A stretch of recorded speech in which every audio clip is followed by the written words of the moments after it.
The state banquet hosted by King Charles III for U.S. President Donald Trump at Windsor Castle was a historic and highly scrutinized diplomatic event. It marked the first time a U.S. president had been invited for a second state visit to the UK. The event was not merely a display of royal pageantry, but a carefully curated gathering of global power brokers. In addition to King Charles and Queen Camilla, key members of the royal family, including Prince William and Princess Catherine, were in attendance. The guest list was notable for its inclusion of major figures from media and technology, such as Apple CEO Tim Cook, OpenAI's Sam Altman, and most intriguingly, media mogul Rupert Murdoch. This event took place against a backdrop of public protests in London, and just a couple of months after Trump had filed a $10 billion lawsuit against Murdoch's media empire over a story linking him to Jeffrey Epstein. Analysis: reasons and consequences. The primary reason for the state visit and banquet was a demonstration of tiara diplomacy, aimed at strengthening the special relationship between the UK and the US. Facing a new Trump presidency, the UK government and royal family sought to secure favorable terms for a new technology and trade deal, and to reinforce a united front on key geopolitical issues such as support for Ukraine. The lavish pomp and circumstance, from horse-drawn carriages to a military flyover, was a deliberate use of soft power to appeal to President Trump's well-known appreciation for spectacle and tradition. The consequences of the dinner are multifaceted. On a diplomatic level, the visit successfully signaled the UK's commitment to the transatlantic alliance. Both King Charles and Trump used their speeches to laud the relationship, with Trump going so far as to say the word special does not do it justice.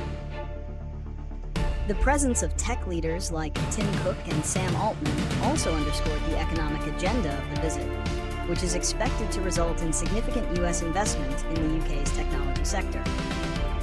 However, the most compelling aspect of the event was the delicate political dance between Donald Trump and Rupert Murdoch. Despite the ongoing and very public legal battle between them, Murdoch was not only invited, but attended. This highlights a complex, pragmatic relationship where their business interests and political influence supersede personal animosity. The seating arrangement, with Murdoch placed on the opposite side of the table, far from Trump, underscored the underlying tension. Their presence at the same table, albeit at a distance, suggests that their professional relationship is too interconnected to be fully severed by a lawsuit. For Trump, the lawsuit is a form of presidential lawfare to send a message to the media. For Murdoch, his continued access to the corridors of power is non-negotiable. Predictions and implications. Looking ahead, the Windsor Castle banquet will be seen as a microcosm of modern diplomacy. It showcased a new model where statecraft is conducted not just by heads of state, but also by the most powerful figures in media and technology. The visit's pomp was a strategic maneuver to secure diplomatic and economic gains, proving the monarchy's continued relevance as a tool of soft power. It is likely that the UK and US will proceed with the proposed technology partnership, and the visit's political gravity will help to accelerate that process.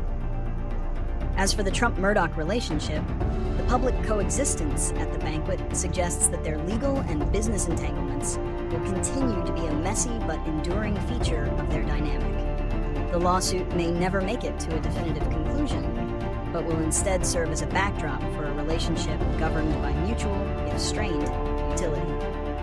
The event's most lasting implication is how it exposes the intricate, often contradictory, web of relationships that define contemporary international relations, where a royal dinner can simultaneously host a formal head of state, an adversarial media tycoon, and influential tech moguls.